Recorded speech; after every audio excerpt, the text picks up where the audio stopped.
Hello, and welcome to section 3.4, quadratic equations.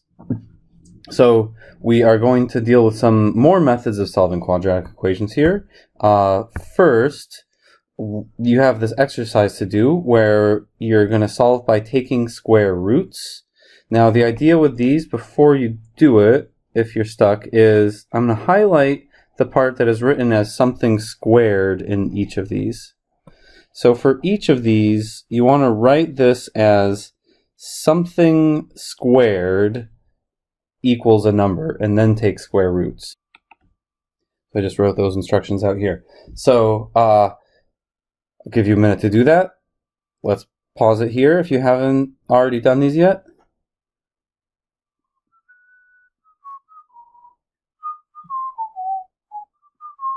Okay, time to do these problems. So first with this one, we're going to start by isolating the x minus 3 squared part. Subtract 2 from both sides. That gives you x minus 3 squared equals 5.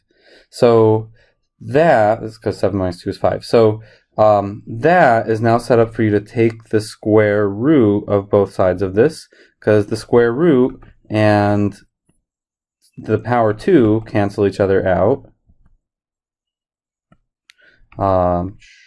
Like that. Don't forget the plus or minus on one side. So you end up with just x minus 3 equals plus or minus the square root of 5. And you can just add 3 to both sides the normal way. And that gives you x equals 3 plus or minus the square root of 5. Okay, so here, to cancel out that 3 in front, you want to cancel that out before you take square roots. Because if you just do the square root here, it doesn't quite cancel out. You'd have to do the square root of 3 and the square root of this other part. So you want to divide both sides by 3 before doing that. So divide the left by 3, divide the right by 3.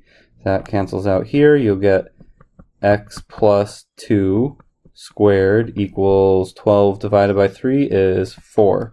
So then we're going to take a square root of both sides. Don't forget the plus or minus on one side. That cancels out, and you just get x plus 2 equals plus or minus 2 is the square root of 4.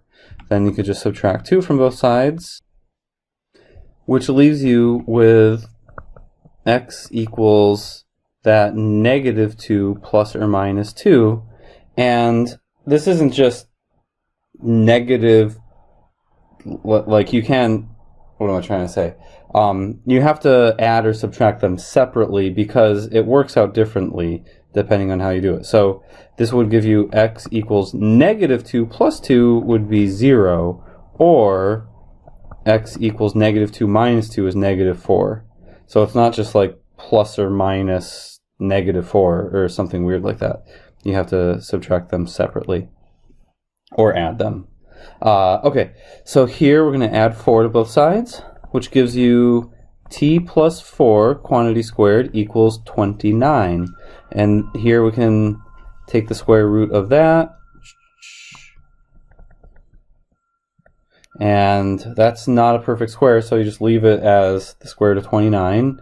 This cancels out here, and that gives you t plus 4 equals plus or minus root 29, and from there you can just subtract 4, and that is just t equals negative 4 plus or minus the square root of 29.